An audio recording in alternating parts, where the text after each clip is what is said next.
En exerçant un contrôle serré sur toutes les variables, les armes utilisées, l'endroit du crime et la victime elle-même, le tueur en série peut échapper à n'importe quel coup de filet et s'en tirer pendant des années sans avoir à se cacher. Tel fut le cas de John Wayne Gacy, un homme d'affaires prospère de la région de Chicago. Gacy était respecté, mais il cachait un horrible secret.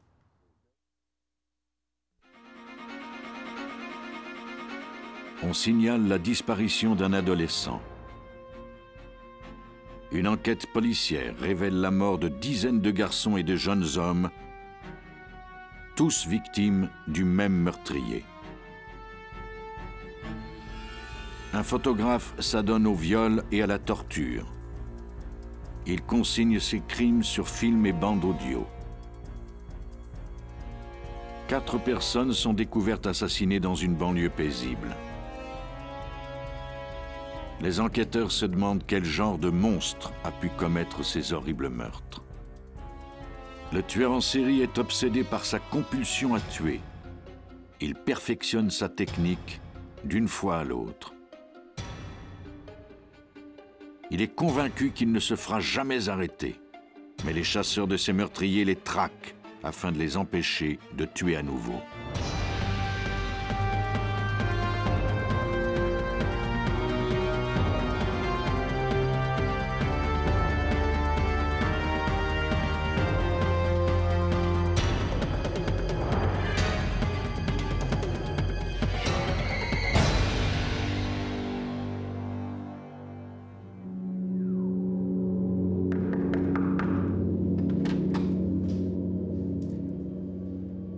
Vers 6 heures du matin, le 23 janvier 1978, des policiers du service de police de Sacramento, en Californie, se rendent à la résidence de Terry et David Wallin.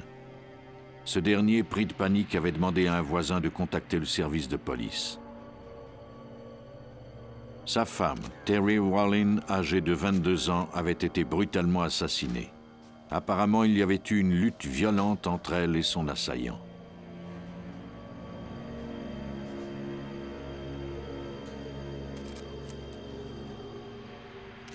Elle avait été tuée par balle et le meurtrier avait ensuite tailladé son corps.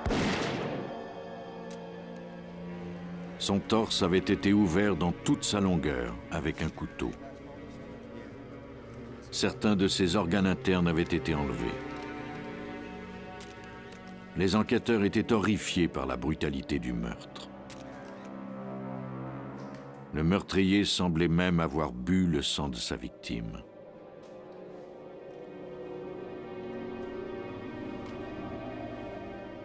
Il avait laissé une empreinte de lèvres sur le rebord d'un pot de yaourt.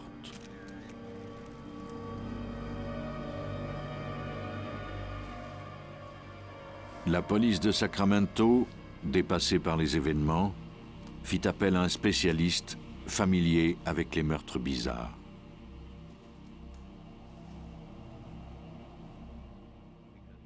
Il se nomme Russ Vorpagel. Il est agent spécial au FBI. La brutalité du meurtre laissait supposer que le tueur était incapable de se maîtriser et que Terry Wallin n'était peut-être que la première d'une série de victimes. Rien ne justifie qu'on éviscère sa victime. Rien ne justifie d'ouvrir le corps et d'enlever les organes. Rien ne justifie de couper un morceau de 8 cm d'une artère et de le trimballer avec soi. Nous avions affaire à un fou, nous le savions, cela nous consternait, et nous savions qu'il préparait autre chose. Vorpagel appela un de ses collègues du FBI. Robert Ressler a retracé et arrêté certains des meurtriers les plus dangereux au monde. Il étudie leur comportement et dresse leur profil psychologique. Il est l'un des premiers experts à avoir utilisé l'expression « tueur en série » dans les années 70 pour décrire ces monstres qui tuent à répétition. Robert Ressler est un chasseur de meurtriers. Il tente de comprendre la psychologie du meurtrier en analysant la scène du crime. S'il parvient à interpréter la pensée du tueur, il pourra peut-être prédire son prochain meurtre. À quel moment va-t-il attaquer? qui sera sa prochaine proie. Il faut avoir un besoin viscéral d'élucider un crime pour faire ce métier. On doit vouloir savoir qui l'a perpétré, quel genre de personne il est, comment il était avant, pendant et après le crime. Mais il y a un certain danger à s'associer si intimement à ces monstres. Quiconque combat des monstres doit prendre garde de ne pas devenir un monstre lui-même. Ressler garde toujours en tête ces paroles du philosophe allemand Friedrich Nietzsche. Ce dernier disait aussi, si tu regardes au fond de l'abîme, c'est sans ciller que l'abîme à son tour te fixe de son regard. Cette pensée est à la fois une motivation et un avertissement pour Robert Ressler. Regarder au fond de l'abîme, pour moi, cela signifie plonger le regard au plus profond de l'esprit humain. Et lorsque Nietzsche dit que l'abîme à son tour nous regarde, cela signifie que je me regarde moi-même, que je vois mon propre reflet. Car dans chaque tueur sanguinaire, il y a une partie de soi. À un moment dans ma vie, j'aurais pu prendre le même chemin. Dans les années 70, Ressler faisait partie de la première équipe du service d'études du comportement, un programme mis sur pied par le FBI destiné à la compréhension des motivations du tueur en série. Ressler a interrogé certains des meurtriers les plus célèbres des États-Unis afin de définir leurs habitudes et leurs comportements. Aujourd'hui, il est expert conseil et participe à des enquêtes de meurtres en série partout dans le monde. En janvier 1978, Ressler mit sa compétence au service des enquêteurs de Sacramento et dressa le profil du meurtrier de Terry Wallin. C'était la première étape qui permettrait de découvrir son identité. Ressler commença son analyse en étudiant les détails de la scène du crime. Ce qui est important lors de l'analyse de la scène du crime, c'est la position du corps, la façon dont il a été laissé par le meurtrier, dans quel état il se trouve, s'il est vêtu ou non. Et bien sûr, on regarde s'il y a des armes, si le meurtrier a apporté son arme avec lui et s'il l'a laissée sur la scène du crime. Ce sont des éléments dont on tient compte. Le meurtrier avait tiré sur Terry Wallin et tailladé son corps avec des couteaux qui provenaient de la cuisine de la victime. Il les avait ensuite laissés là, à la vue de tous. Ce détail allait se révéler très important par la suite. Les tueurs en série sont généralement de sexe masculin. Vorpagel et Ressler assumèrent donc que leur suspect était un homme. Ils pensaient également qu'il était de race blanche, comme c'est le cas la plupart du temps. La brutalité du meurtre et l'apparente indifférence du meurtrier à laisser des indices derrière lui étaient des signes évidents de maladie mentale. Cela permit aux deux experts de déterminer son âge. La maladie mentale commence généralement à l'adolescence. La maladie devait avoir progressé pendant au moins 8 ans pour être à la source d'un crime d'une telle violence. En supposant que les symptômes avaient commencé vers l'âge de 15 ans, le meurtrier avait donc entre 25 et 30 ans. S'il avait été plus âgé, il aurait déjà commis plusieurs autres meurtres de même nature. Ressler était également convaincu que le meurtrier souffrait de schizophrénie, cette maladie mentale caractérisée par la paranoïa, les hallucinations et un comportement étrange.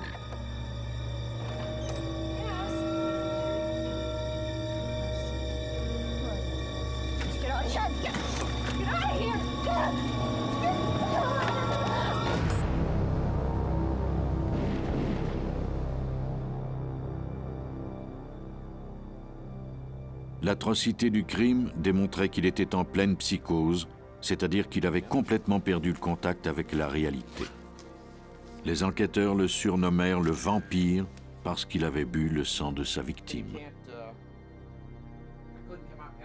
Ressler travaillait sans relâche avec Vorpagel afin d'établir le portrait du tueur.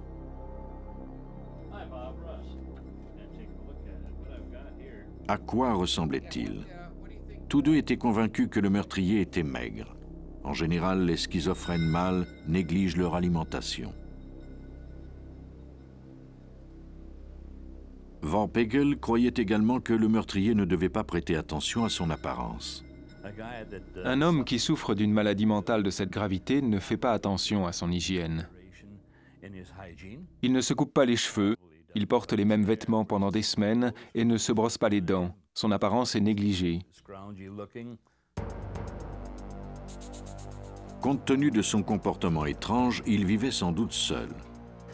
Vorpagel envoya une copie du profil du meurtrier au service de police de Sacramento pour qu'il soit distribué dans le secteur. Mais on n'obtint aucun résultat. Le vampire était toujours en liberté. Découvrirait-on son identité avant qu'il ne récidive ?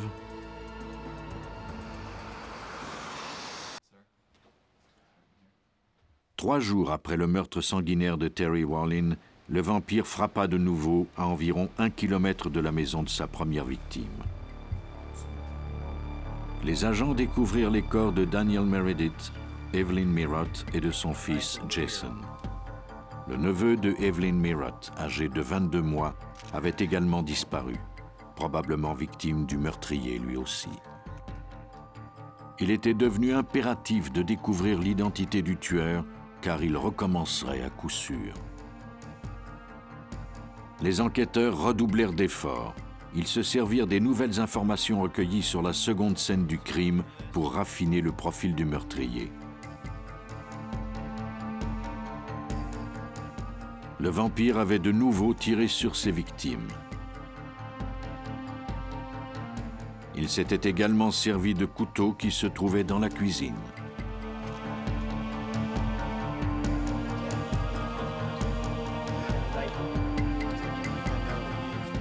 On retrouva 2 couteaux dans une chambre et un troisième à l'extérieur.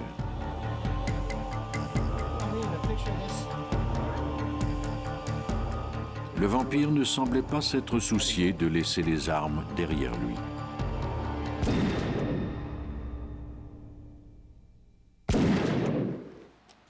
Ces détails indiquaient que le tueur ne planifiait pas ses crimes. Il avait une arme à feu, mais utilisait aussi des couteaux qu'il trouvait sur les lieux et qu'il laissait derrière lui.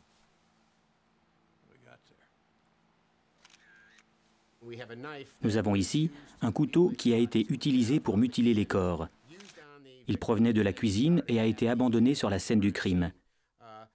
Lorsque j'ai constaté que ce deuxième scénario était semblable au premier, j'ai compris que le tueur était de type désorganisé. Il y a 2 types de tueurs en série, ceux qui sont organisés et ceux qui sont désorganisés.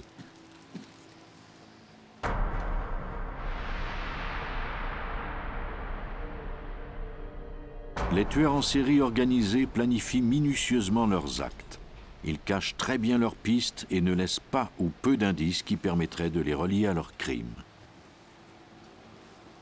Quant aux tueurs désorganisés, ils agissent par impulsion. Ils sont imprévisibles et il est difficile de prévoir leur comportement. Les enquêteurs découvrirent des traces de sang dans la baignoire. Le vampire avait pris un bain d'eau et de sang. Ses agissements devenaient de plus en plus étranges. Sa maladie mentale semblait progresser. Nous savons très bien qu'une personne normale n'ira pas remplir un bain d'eau et de sang. Sa personnalité indiquait à quel point son esprit se détériorait. Vorpagel et Ressler reconstituèrent les événements à partir des indices laissés sur la scène du crime. Le portrait terrifiant du vampire commençait à prendre forme.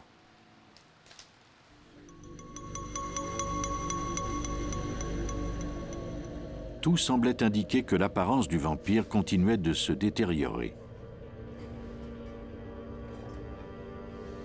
Il n'avait probablement pas changé ses vêtements. À moins de vivre seul et d'être célibataire, son comportement n'avait pu passer inaperçu. Le sujet était mince, son apparence était négligée. Il vivait seul et il n'avait pas plus de 30 ans. Une des victimes, Daniel Meredith, s'était fait voler sa voiture. Le véhicule fut retrouvé à proximité de la scène du crime, ce qui laissa les enquêteurs perplexes. Ressler en conclut que le vampire avait sans doute marché jusqu'au lieu du crime, puis qu'il avait pris la fuite dans la voiture de Meredith, mais l'avait laissé un peu plus loin. Le tueur devait habiter à proximité de l'endroit où il avait abandonné la voiture. J'avais calculé environ 500 mètres. Le lendemain de ces 3 nouveaux meurtres, à seulement quelques pâtés de maison de la scène du crime, on signala aux policiers qu'un chien avait été tué par balle, puis mutilé. Pour les enquêteurs, c'était le coup de chance qu'ils attendaient. Les tueurs en série mutilent et tuent souvent des animaux pendant leur enfance. Il est sorti et a tué cet animal avec la même arme qu'il avait utilisée sur Wallin, Merott et Meredith. Ensuite, il l'a étripé et a bu son sang. Les enquêteurs découvrirent d'autres cadavres d'animaux. Le piège se refermait sur le tueur. Tout indiquait que le vampire habitait le même secteur que ses victimes animales et humaines. Il ne pouvait pas être allé bien loin. La police distribua le profil du meurtrier partout dans la ville dans l'espoir que quelqu'un aurait vu un homme à l'apparence négligée et au comportement étrange. Les agents concentrèrent leurs recherches dans un périmètre d'1 demi-kilomètre des scènes du crime.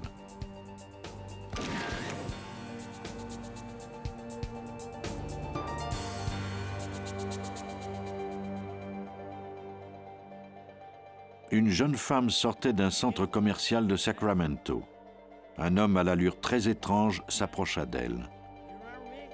Comme elle avait entendu parler du vampire, elle décida d'alerter la police.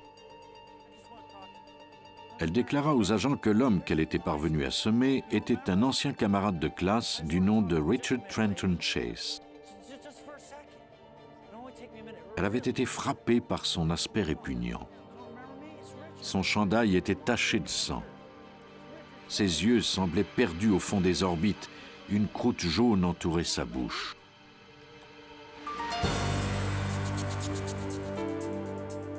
La description de Chase correspondait en tout point au profil du vampire.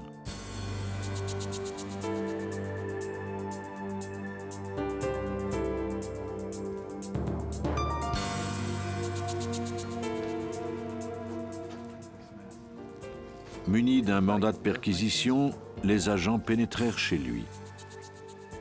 Le petit appartement était bourré d'objets néo-nazis.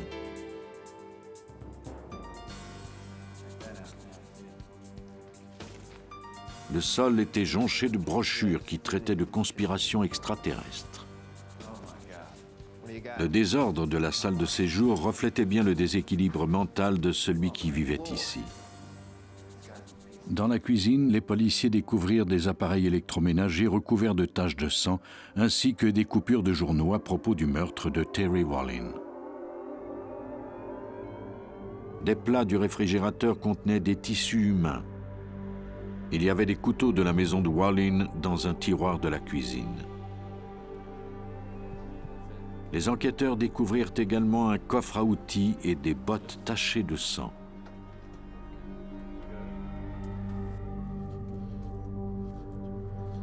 Chase fut arrêté et accusé de 5 meurtres au premier degré, dont celui du neveu de 22 mois de Evelyn Merott, dont les restes furent découverts près de l'appartement du meurtrier.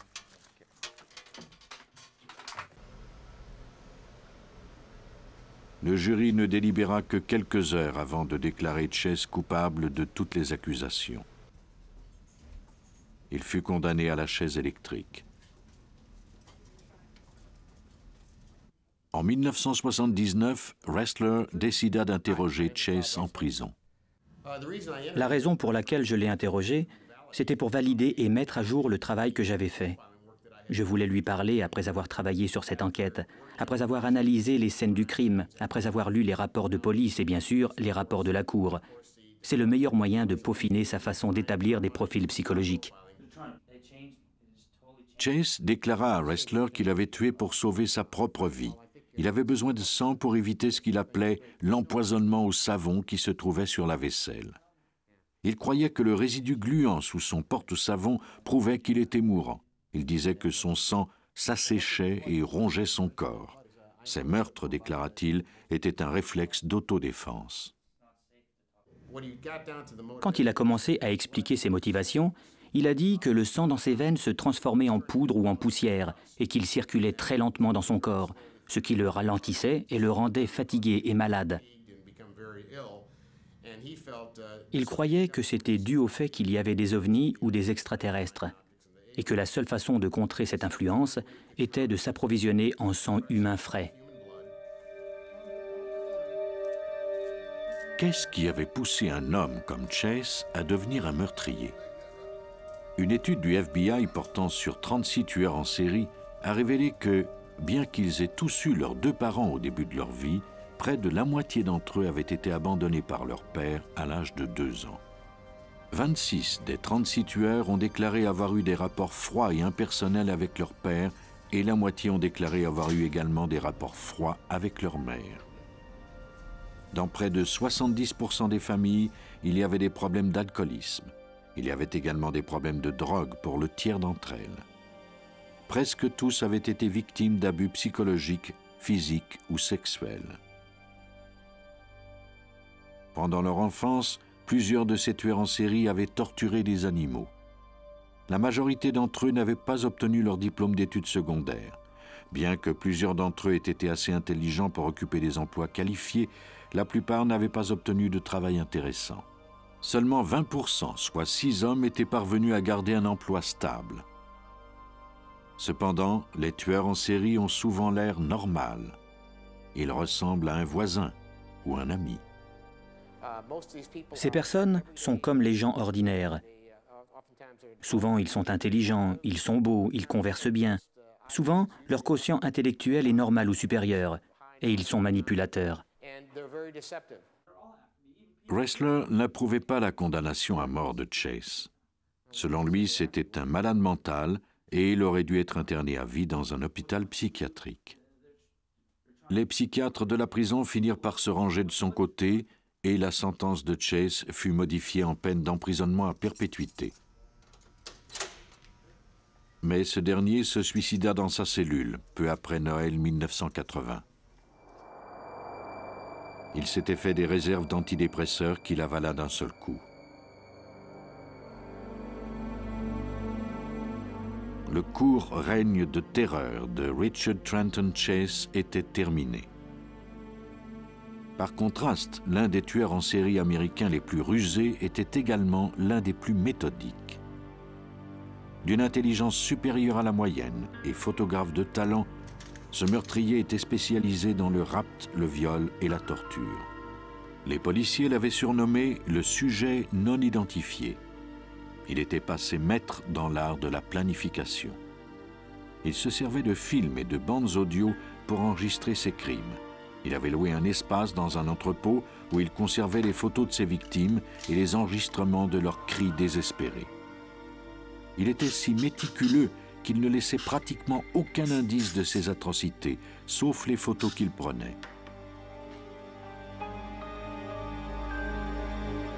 Ce meurtrier avait transformé son auto afin qu'elle soit semblable à un véhicule banalisé de la police. Il avait renforcé la suspension et ajouté un dispositif de sécurité qui empêchait ses victimes d'ouvrir les portières.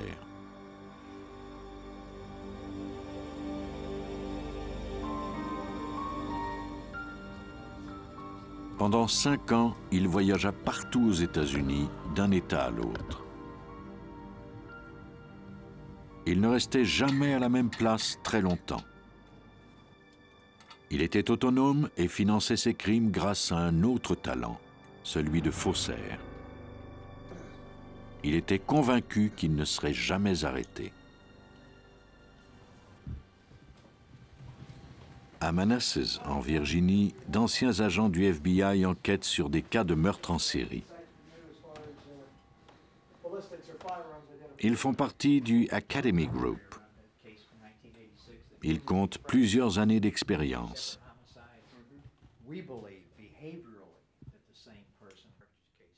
Robert Hazelwood et Peter Smerick sont experts en matière d'analyse du comportement des criminels. Si vous êtes une personne impulsive et si vous agissez sans réfléchir, eh bien, la scène de votre crime sera négligée. Elle reflètera votre impulsivité. À l'inverse, si vous êtes un individu froid et calculateur, vous ne prendrez pas de risques inutiles. Ce genre de comportement se reflétera également sur la scène du crime. Mais même si le tueur en série laisse des indices derrière lui, il n'est pas facile de dresser son profil. Certains meurtriers ont à la fois des comportements désorganisés et méthodiques.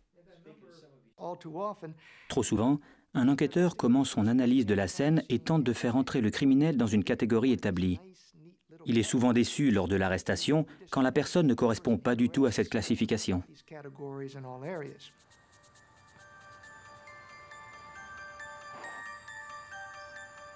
À la station balnéaire de Ocean City, dans le Maryland, une jeune femme venait de terminer sa journée de travail à l'épicerie. Elle s'apprêtait à rentrer chez elle pour le week-end. Un homme l'approcha et déclara être policier. Il lui présenta une carte d'identité et lui montra sa voiture banalisée. Il lui dit qu'elle était suspecte dans une série de vols et exigea qu'elle l'accompagne au commissariat pour interrogatoire. Il lui passa les menottes et la poussa dans la voiture. C'était le début de la plus longue et de la plus terrifiante expérience dans la vie de cette femme. L'homme n'était pas agent de police. C'était le sujet non identifié. Un dangereux tueur, et il venait de choisir sa prochaine victime. Il l'emmena dans un bâtiment désert où il la viola à répétition et la tortura. Il photographia et enregistra toute la scène. Je crois que les mots-clés sont pouvoir et contrôle. Si l'on a affaire à un violeur ou à un tueur en série, je crois qu'on en revient toujours à ces deux éléments de base, le pouvoir et le contrôle sur la vie de quelqu'un d'autre.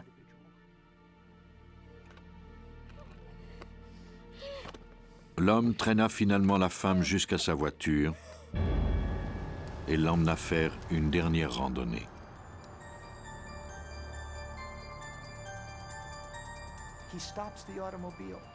Il a arrêté la voiture, ouvert la porte du côté du passager et a poussé la femme dans un fossé. Il ne l'a pas tuée. Il lui a laissé la vie. Et lorsque l'aube s'est levée quelques heures plus tard, elle a été secourue et le FBI a ouvert une enquête suite à cet enlèvement. Le FBI commença une longue chasse à l'homme. La femme d'Ocean City était la dernière d'une longue liste de victimes.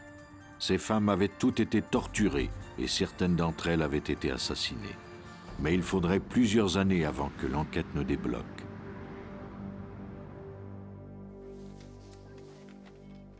Parallèlement à cette enquête du FBI, les services secrets étaient sur la piste d'un faux monnayeur qui payait avec des billets de 20 $ dans des centres commerciaux et des magasins du Midwest américain et de la côte Est. Peu importe le service de police ou d'enquête, quel que soit son talent, il faut toujours un élément de chance et la coopération des citoyens. Dans ce cas-ci, nous avons eu l'aide d'une caissière vigilante. Elle a reconnu un client habituel sur un portrait robot. Elle a alerté le service de sécurité du centre commercial qui, à son tour, a alerté la police et peu après, le suspect a été arrêté. L'homme s'appelait James Mitchell de Bardeleben. Les services secrets découvrirent rapidement que cet homme n'était pas que faussaire.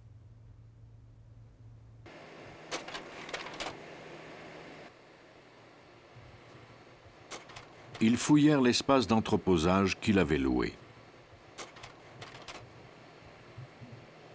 Ils y découvrirent des liasses de faux billets.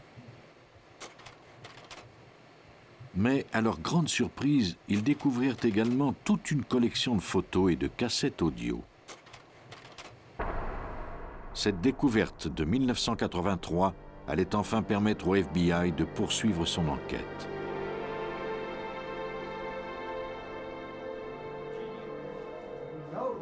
Robert Hazelwood était à l'époque agent pour le FBI et il avait dressé le profil psychologique du meurtrier.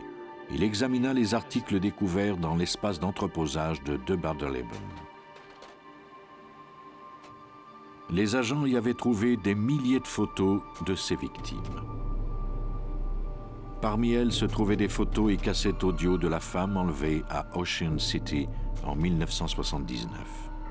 Certaines des photos remontaient au début des années 60. Les agents découvrirent également ses outils de travail, des vêtements qui appartenaient à ses victimes, 10 armes à feu, des fausses cartes d'identité de la police, des cahiers de notes, des sous-vêtements tachés de sang et des bijoux. Döbardleben utilisait 7 plaques d'immatriculation différentes pour échapper aux autorités. Le FBI découvrit également des notes manuscrites codées en référence à des crimes passés et à venir. Mais bien que les agents aient enfin découvert la cache de Döbardleben, ils étaient toujours confrontés à un problème. Le visage du tueur n'apparaissait jamais sur les photos des victimes.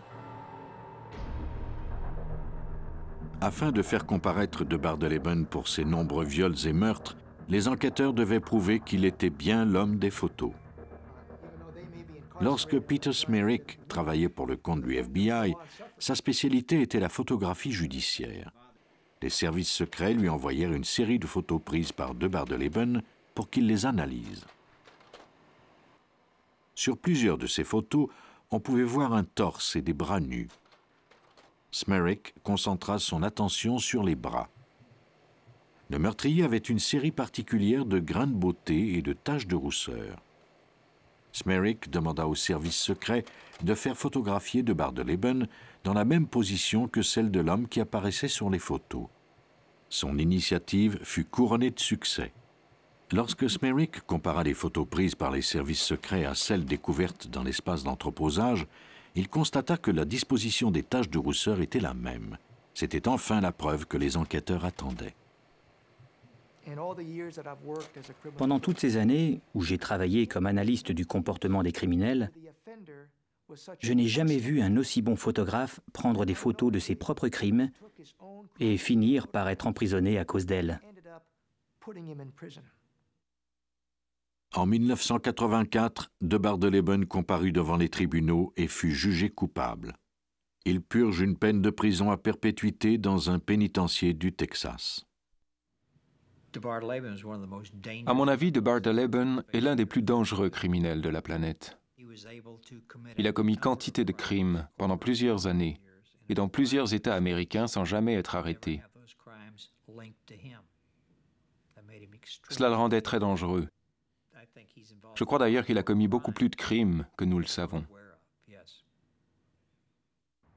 En exerçant un contrôle serré sur toutes les variables, les armes utilisées, l'endroit du crime et la victime elle-même, le tueur en série peut échapper à n'importe quel coup de filet et s'en tirer pendant des années sans avoir à se cacher.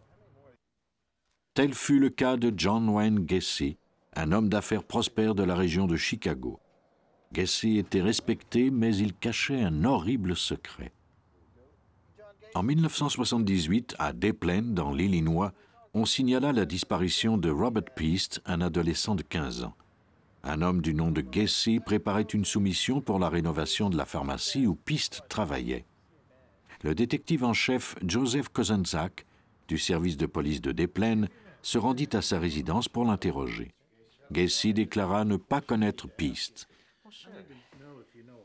Mais les enquêteurs doutaient de la véracité de sa réponse. Ils avaient découvert que Gacy avait déjà été accusé d'abus sexuels sur un adolescent. Kozenzak décida de le faire surveiller.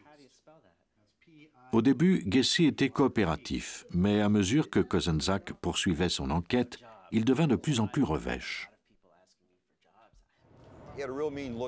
Il avait le regard méchant. On pouvait sentir sa haine. Il ne se souciait pas de notre enquête. Il voulait seulement qu'on lui laisse la paix. Gacy menaça d'intenter une poursuite en justice si la police continuait de le surveiller. Mais les agents persévérèrent car ils soupçonnaient Gacy de leur cacher quelque chose. Ils n'étaient cependant pas préparés à ce qu'ils allaient découvrir. En 1978, les policiers de Des Plaines surveillèrent John Wayne Gacy pendant plusieurs semaines. Puis vint enfin l'occasion de fouiller sa résidence. Ils y découvrirent un coupon de développement de photos qui appartenait à Robert Peast. Cette découverte impliquait directement Gacy dans la disparition du jeune homme. Une fouille plus exhaustive allait leur en révéler davantage. Le détective Kosenczak fut le premier à entrer dans la maison de Gacy. J'étais l'une des premières personnes à arriver à la maison. Je suis entré par la porte arrière. La maison était sombre et sinistre. Tous les stores étaient fermés. Il y avait une atmosphère lugubre, inquiétante.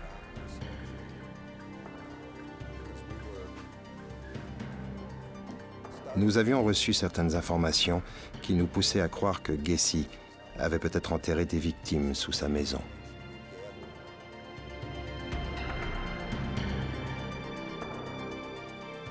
Les policiers avaient interrogé l'ex-femme de Gacy, ses amis et anciens employés, et avaient appris que Gacy faisait des propositions sexuelles à ses employés, que certains d'entre eux avaient disparu et qu'il se dégageait une étrange odeur dans sa maison. Un de ses employés avait même suggéré que la police fouille sa cave.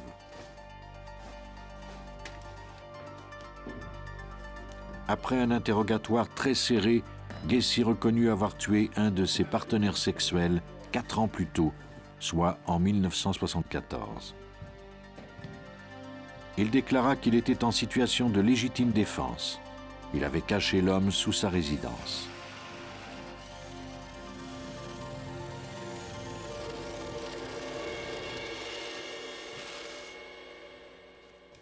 Gacy poursuivit ses aveux. Il avait assassiné plus de 30 jeunes hommes et garçons et avait caché plusieurs des corps dans la cave de sa maison. Une fouille intensive fut organisée suite à ces déclarations. Les enquêteurs examinèrent la cave dans l'espoir de retrouver les victimes de Gacy. Ils y découvrirent 3 cadavres en décomposition et certaines parties d'autres corps. Ils poursuivirent leurs recherches. Comme ils savaient que d'autres corps avaient été cachés sous la maison, ils pratiquèrent des ouvertures partout dans le sol pour les retrouver.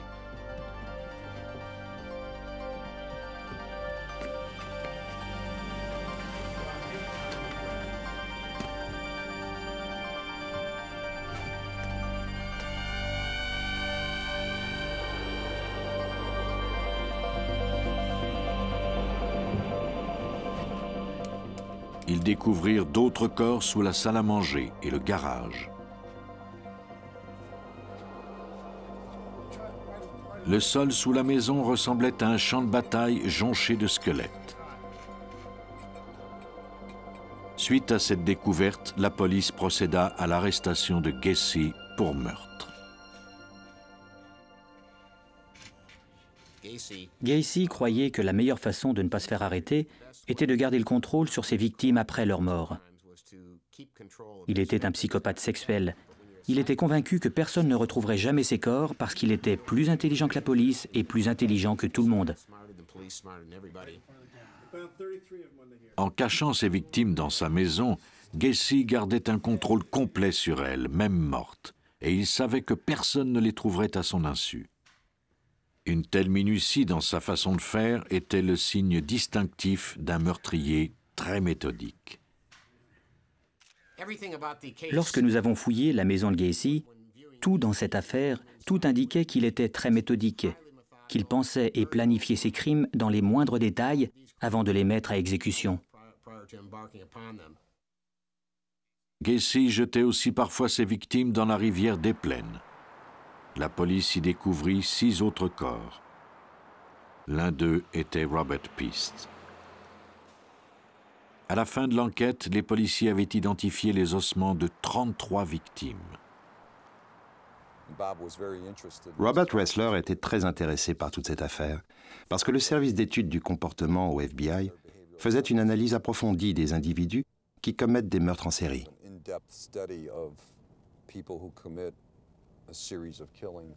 Il voulait en savoir plus sur eux pour essayer de les comprendre. C'était un cas classique de meurtre en série.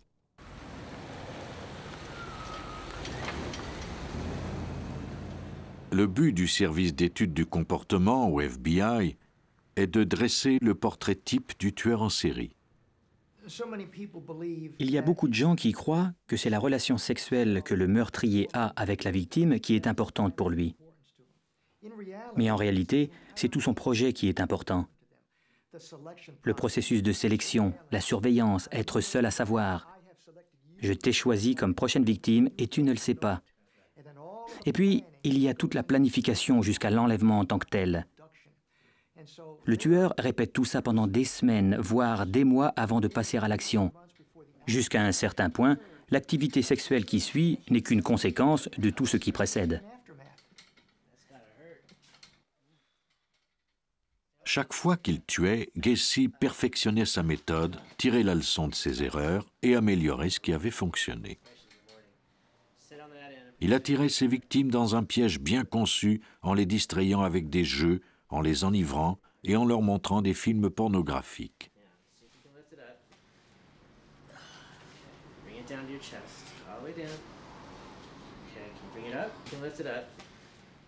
À un moment donné, il avait à tel point confiance en lui qu'il avait jeté son dévolu sur un garçon de son propre quartier. Beaucoup de ses victimes se rendaient à la maison de Gacy dans l'espoir de décrocher un emploi.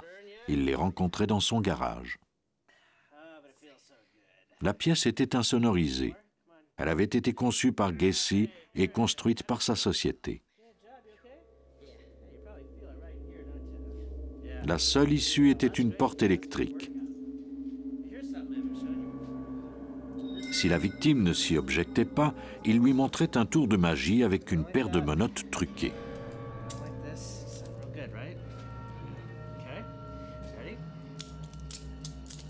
Après lui avoir montré le dispositif, il persuadait sa victime de les mettre.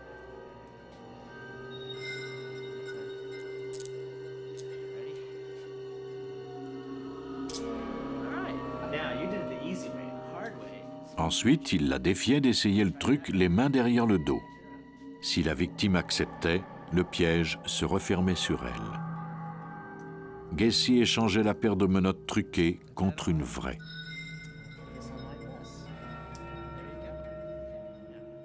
Une fois immobilisée, la victime était à la merci de Gacy.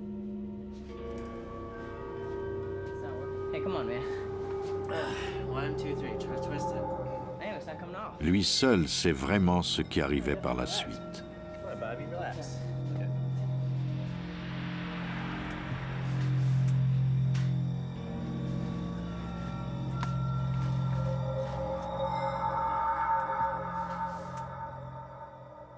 Tout comme le tueur en série James Mitchell de Bardeleben, Gacy croyait qu'il avait brouillé toutes les pistes. Mais il avait conservé quelques souvenirs qui furent découverts lors de la fouille de sa maison et qui constituèrent des indices cruciaux, même si la police ne le réalisa pas tout de suite. Les enquêteurs avaient découvert des permis de conduire, des boucles de ceinture, des bagues et autres effets personnels.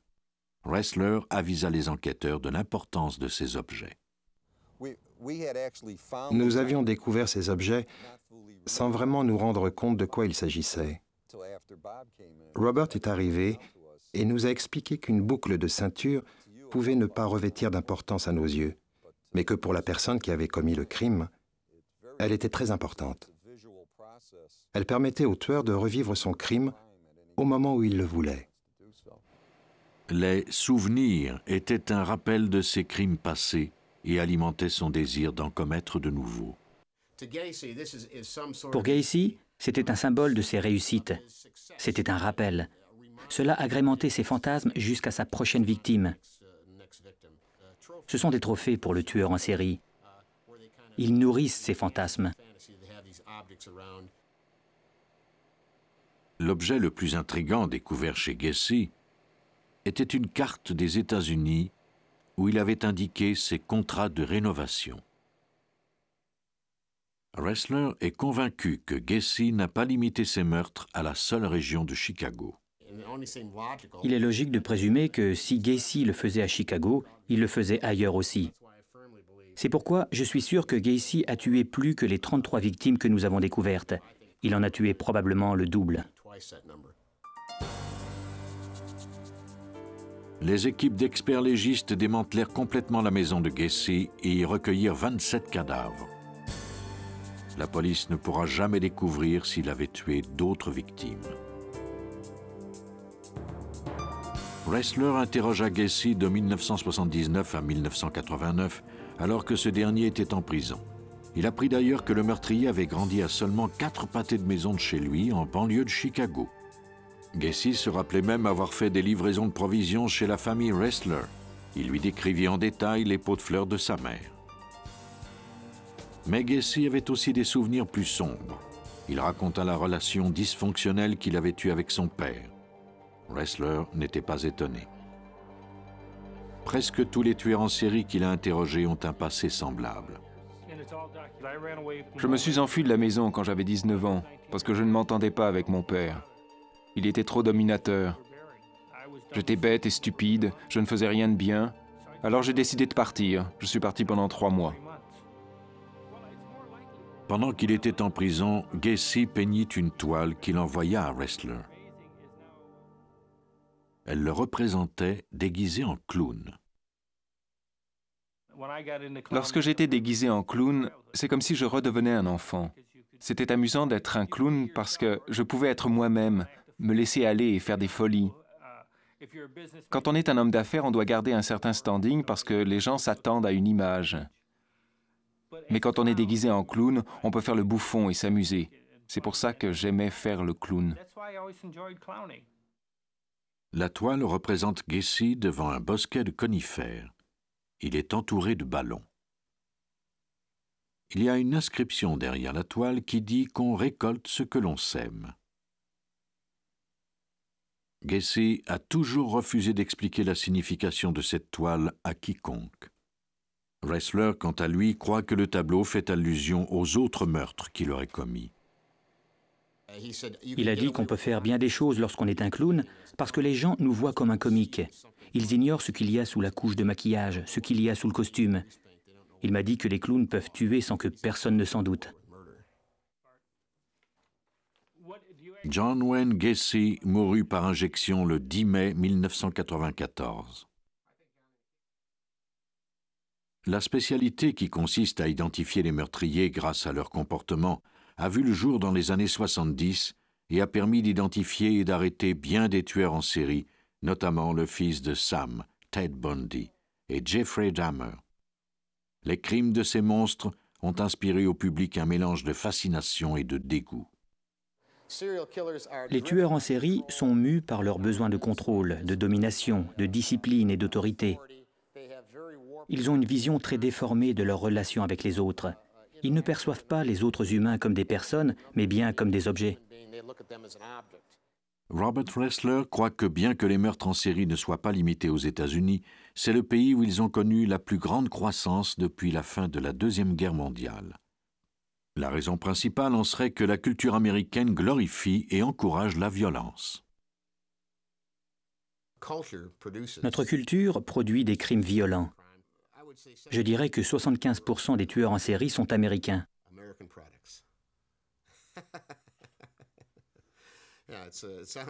C'est très étrange, mais les meurtres en série font partie de notre identité, comme le baseball et la tarte aux pommes. C'est malheureux. C'est même tragique si l'on pense que dans ce domaine, les États-Unis ont fracassé tous les records. Les chasseurs de meurtriers doivent toujours s'assurer de ne pas laisser les pensées criminelles de leur proie les empoisonner. parce que celui qui contemple l'abîme doit prendre garde de ne pas y tomber. Pour Ressler, les chasseurs de meurtriers doivent faire des efforts tous les jours de leur vie pour conserver leur équilibre mental. Je crois que j'ai réussi à conserver mon équilibre en m'isolant de l'horreur que je vois. Je commence ma journée à 8 heures et je la termine à 17 heures. Je retourne à ma vie normale. Je prends un verre, je regarde le journal télévisé du soir, je tombe ma pelouse. Je sais regarder les événements en perspective. Je suis au diapason avec la société. L'aspect important du travail de Ressler est, à son avis, l'analyse et non l'aspect monstrueux du crime. Il observe, il analyse et il tire ses conclusions. Il n'existe pas de réponse facile ou rapide. Le concept hollywoodien, c'est que l'enquêteur va résoudre le cas et tout le monde peut ensuite plier bagages et retourner à la maison. Mais le profil n'est qu'un des outils dont disposent les enquêteurs. Il leur apporte un nouvel aspect, une autre pièce du casse-tête. Et lorsqu'on les réunit tout ensemble, c'est parfois très efficace. Ces experts explorent les régions les plus sombres de l'esprit humain. Ils y jettent une lumière crue afin de mieux le comprendre. L'importance du profil psychologique, comme dans le cas de Richard Chase, tient au fait qu'il peut fournir un portrait aux policiers, une idée du type de sujet à rechercher. Il peut leur donner une image claire, sinon c'est inutile. Ces monstres aux formes humaines croient qu'ils sont invulnérables, mais ils laissent des indices derrière eux. Chaque goutte de sang, chaque fragment de tissu ou d'ADN permettent aux experts de retrouver leurs traces. Le profil psychologique est un autre outil qui permet aux chasseurs de meurtriers de comprendre l'esprit dérangé des tueurs en série. L'évolution de la science nous permettra peut-être un jour de ne plus avoir recours à ces spécialistes. Mais pour le moment, ils doivent continuer de regarder au fond de l'abîme.